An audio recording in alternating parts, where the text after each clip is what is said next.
Bonjour mes frères et sœurs. Le thème d'aujourd'hui, enseigner la tolérance. Je commençais par une chanson. Accueillez celui qui est faible dans la foi et ne discutez pas les opinions. Dieu est bon, Dieu s'élève dans sa grâce excellente. Soyez dans la joie du Seigneur. La paix viendra dans vos cœurs. Soyez juste devant vos frères et sœurs. Vous verrez cette gloire s'agrandir dans nos cœurs. S'agrandir dans le Seigneur, c'est persévérer. Restez dans la joie du Seigneur. Donc, la conduite, c'est de persévérer, d'enseigner les œuvres du Seigneur Jésus. Et dans Romains 14, le Seigneur nous dit, accueillez celui qui est faible dans la foi. Donc, pour accueillir celui qui est faible, soyez humble. La foi, c'est dire ne jamais juger, ne jamais méditer sur le frère quand tu ne le connais pas. Tu annonces Jésus, tu annonces la lumière. Accueillez celui qui est faible. C'est dans la faiblesse qu'on est fort. L'amour, donner de l'amour, c'est bien d'aller à l'église. Accueillez celui qui est faible. Dès que tu le vois, tu l'accueilles. C'est ça. On est des représentants de la parole de Dieu.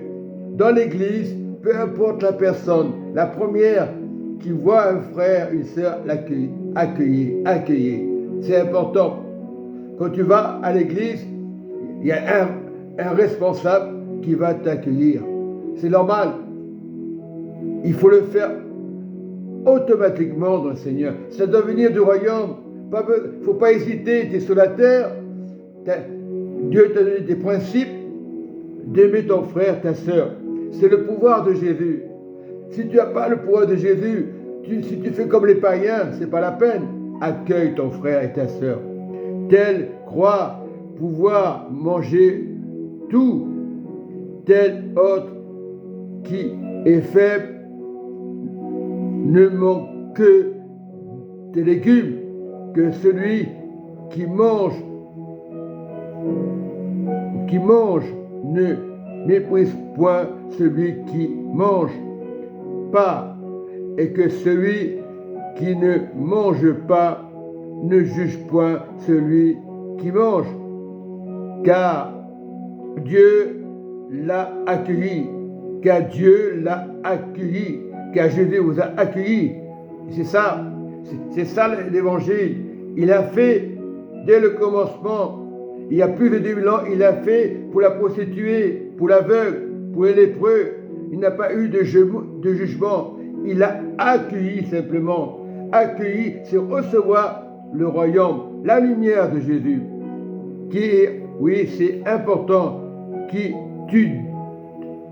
que tu dois, qui est juge, que dis-toi qui est juge, un serviteur d'autrui, ce n'est pas possible. Si se tient debout ou si tombe, cela regarde son maître, mais il se tiendra debout, car le Seigneur a le pouvoir de le réveiller, de le relever. Voilà, de l'affermir, je veux dire, le réveiller. Bon, excusez-moi des termes que j'ai trouvés, mais il a le pouvoir de l'affermir, de l'encourager. Et nous, enfants de Dieu, on doit encourager la présence de Dieu. Lorsque tu encourages la présence de Dieu, Dieu se manifeste. Lorsque tu encourages un frère, une sœur, Dieu se manifeste. Lorsque tu chantes, Dieu se manifeste. Lorsque tu le fais avec le cœur, Dieu se manifeste. Il y a tant d'évangiles aujourd'hui, il y a tant de pasteurs. On cherche l'amour, la communion fraternelle, c'est Jésus qui la donne, ce n'est pas le pasteur. Et le pasteur, c'est son pouvoir de le faire.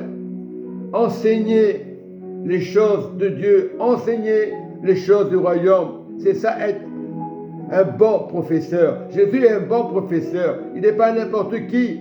Il est le professeur. Il est la vie éternelle. Il est la lumière. Il y a beaucoup de chrétiens seuls qui ruminent sans arrêt. Ils ont leur Bible, ils sont chez eux, ils ruminent. Ils parlent de Pierre, de Paul, et ils se disent, on nous a fait du mal, il ne faut pas parler au pasteur. C'est l'ennemi qui rôde dans les maisons. Mais lorsque tu es en communion fraternelle avec ton frère, tes soeurs dans l'église, même s'il vous attaquez, il y aura toujours des attaques. Vous le savez. Il faut être prudent en toutes choses. On est des croyants, on n'est pas n'importe qui. C'est normal que l'ennemi attaque. Lorsque tu as la lumière, il va t'attaquer. Lorsqu'il y a une vérité, il va t'attaquer. Oui, l'ennemi, il connaît la parole. Il la connaît avant la fondation du monde. Mais c'était un menteur. Et il y a combien de personnes, ce sont des menteurs dans la parole. Ils prêchent bien la parole et ils mentent sans arrêt. Satan, c'était pareil. Il connaissait la parole. Et aujourd'hui, on fait pareil. On va lire la parole. On va pratiquer la parole et on commence à se mettre en colère. Il y a pas que les chrétiens seuls. L'ennemi, on sait très bien, c'est un menteur. On sait très bien qu'il est le Dieu de ce siècle. Les gens ne comprennent pas. Prenez la parole. Je n'ai pas dit qu'il est le Dieu, il est le faux Dieu de ce siècle. Satan, il est vaincu, mais il est toujours là. Il faut respecter les instructions de la parole de Dieu. Beaucoup disent, oh, Satan est terrassé. Ils ont toujours les mêmes problèmes, les mêmes critiques. Lorsque tu as une mauvaise pensée, c'est la pensée de l'ennemi, parce que tu l'ouvres l'accès. Tu lui donnes le pouvoir. Il n'a pas de pouvoir. Dieu a le pouvoir. Mais c'est normal. Mes frères et sœurs, soyez intelligents. Lorsque leur dit la vérité, arrête de parler de Satan. Et Satan, il n'a pas été vaincu. Pourquoi il y a des guerres? Il viendra un temps que Dieu va faire taire la bouche à Satan. Il sera enchaîné. Il faut bien lire les Écritures. 1000 ans, il sera enchaîné. Il ne pourra plus faire de mal pendant 1000 ans. Il va essayer de revenir, l'ennemi. Mais il ne pourra pas, parce qu'il y a l'autorité du Seigneur Jésus. Il y a beaucoup de chrétiens seuls. Ils disent, arrête de parler de ça. Ils n'ont aucune vérité. Et d'autres personnes qui viennent. Il faut savoir qu'il y a des gens qui vont rentrer dans vos maisons. Pas que dans l'église, dans les maisons. Des gens qui parleront bien, qui auront la philosophe. Ils diront, certains seuls diront, qu'est-ce qu'il est bien, arrête de parler de lui. Non, réveillez-vous. Est-ce qu'il est gentil, le frère Richard? Est-ce qu'il est gentil, le frère Dupont? Un exemple, je donne, Manu ou Alberto. C'est des exemples que je te donne. Des gens qui paraissent avoir le fruit, qui vont te parler de l'évangile. Mais lorsque tu vas leur dire la vérité, ils vont dire, tais-toi.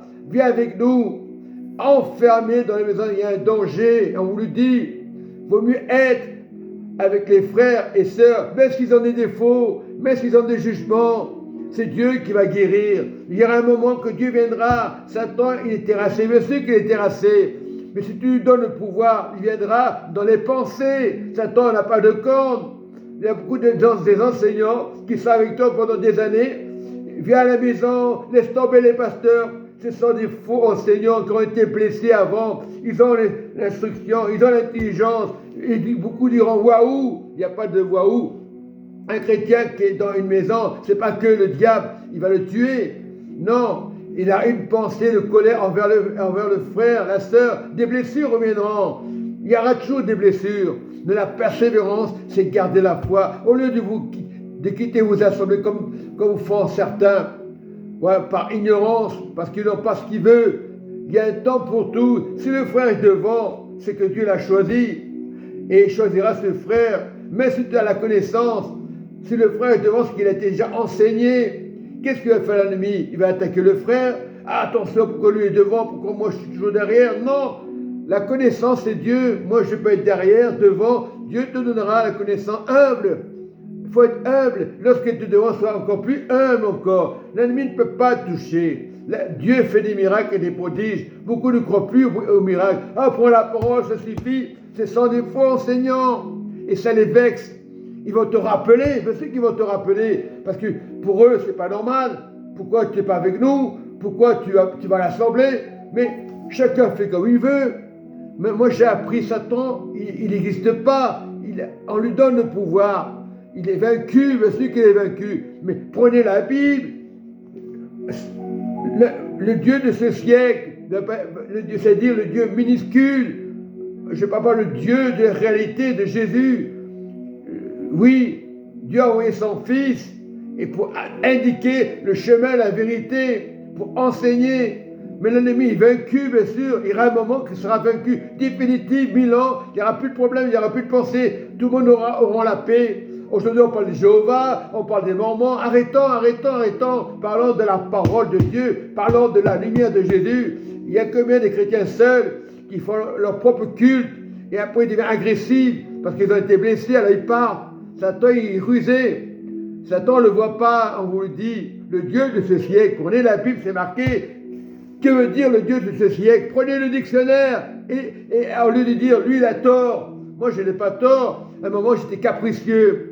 Non, ces gens-là diront pareil, il faut voir le frère, la sœur, tu te rappelles en arrière, il revient toujours en arrière, tu enseignais bien, tu écoutais bien ses frères. Voilà, il y a beaucoup de faux enseignants qui connaissent la parole. Oui, il y en a des faux enseignants. Et voilà, qui ont frappé des mains. Pourquoi tu parles de lui? C'est le cœur, ce n'est pas la couleur, parce qu'il a les mêmes nations. La nation, c'est toi et moi, Jésus. Mais on est tous un dans un lien d'amour. Ce n'est pas l'effet de couleur. Et on se dispute pour ça. Et des fois, ça fait des divisions à cause de la couleur. Dieu est transparent. Que tu sois noir ou blanc ou jaune, je vous dis, ce n'est pas du racisme. Dieu est la nation de l'amour. Dieu n'est pas raciste. Que tu sois blanc, que tu sois jaune, que tu sois peu importe la race, ou indien, ou africain, ou espagnol, ou italien. C'est ça. Aujourd'hui, parce que tu ne fais pas partie du groupe, parce que tu n'es pas africain, organisation, et ça devient après de la haine, de la merde. On doit tous colorer, les mêmes blancs, noirs, jaunes, le cœur de Dieu, Jésus. Et arrêtons de voir le mal partout, d'être parano après. Dieu vous aime, tel que vous êtes. C'est ça qui tue les gens. Et je le répète toujours, c'est le cœur de Jésus. Il est le chemin pour tout le monde. Que tu sois africain, marocain, tunisien, espagnol, français, norvégien, suédois. C'est juste des nations, ça. Mais Dieu est une seule nation. Il y a une seule nation. Voilà, soyez fidèles et juste devant Dieu. Que Dieu vous bénisse, Saint-Esprit, je prie d'ouvrir les yeux à ceux qui sont dans les maisons ou peut-être dans les bâtiments, qui n'ont pas encore la connaissance. C'est le cœur qui regarde Dieu. Le cœur n'aura plus la couleur. C'est ça qui tue les gens. Les communautés africaines ou japonais, ou chinois, ou japonais, qui sont ensemble, les témoins de Jéhovah et d'autres religions, parce qu'ils sont ensemble, ils pensent savoir la vérité. Le Dieu de ce siècle. Mais si tu es en Jésus, tu appartiens au royaume. Tu appartiens au royaume. Tu appartiens au Saint-Esprit. Corps, âme, esprit. Un. Là-haut, on sera tous unis. Il n'y aura plus de pleurs, plus de racisme, plus de jugement, plus de calomnie. Et on sera un dans un lien d'amour. C'est ça qu'il faut chercher. Mais ça va venir. Le réveil se fera, que tu sois chez toi, que tu sois dans un bâtiment, que tu le veuilles ou pas, que tu sois têtu ou pas têtu. Ah, je ne veux plus aller à l'église. Et beaucoup le disent, ça. L'église, c'est l'amour, c'est la capitale du christianisme. Le Christ vivant, il aime les musulmans, il aime tout le monde. Que tu le veuilles ou pas, il est tout à cheval à la croix. Tu ne peux pas changer le plan de Dieu. Que tu sois païen ou pas, Dieu va venir. Même ceux qui l'ont percé le verront. Ils le verront. Parce que Dieu ne condamne pas, il est Dieu d'amour. Même ceux qui l'ont percé, Dieu est amour. Qu'est-ce qu'il pourrait dire? Ah, il m'a percé, je ne le veux pas. Comme des fois, nous sommes durs avec les autres. Ah, il ne veut pas m'inviter. Ah, il me fait la tête.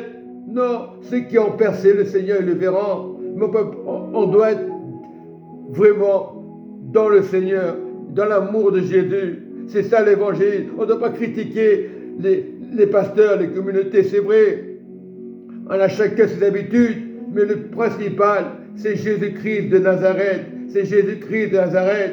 Soyez dans la paix, soyez dans la joie du Seigneur. Moi, je me rappelle, j'étais dans un magasin au champ et il y avait Carrefour. Et j'avais dit des choses à Carrefour, je n'aime pas. Arrête de critiquer, ça c'est le monde. Mais Jésus ne critique personne. Tu peux critiquer le monde, mais ne juge pas le Saint-Esprit. parle pas du mal de Jésus et du Père. Oui, corps, âme, esprit, ne parle pas mal du royaume. Nous sommes tous un là-haut. Plus de pleurs, plus de larmes, cherchant la gloire de Dieu. Si la personne veut t'écouter, tant mieux. Mais moi, je cherche vraiment l'amour à 100% de Jésus. Je ne suis pas le meilleur. Je suis humble de cœur. Soyez bénis, mes frères et sœurs. Il y en a marre de dire, faut pas aller là, faut pas aller là. Cherche d'abord la croix de Jésus-Christ. Tu la vois pas, c'est normal. C'est juste une indication. La croix, tu la vois pas. Tout achevé, c'est vrai. Mais beaucoup diront, arrête de parler de ça. Non, le sang de l'alliance, il y a un seul sang. On parle de sang transparent, bien sûr, des nations. Si Jésus est mort à la croix, son sang a coulé, c'est pour montrer que Dieu est sanctifié. Le sang n'a pas de tache. Dieu est saint. Dieu est béni. Dieu est béni des saints. Nous sommes des saints là-haut. Nous sommes appelés à la sainteté. Nous ne sommes pas des religieux. Soyez bénis dans le nom du Seigneur Jésus-Christ de Nazareth. Amen et Amen.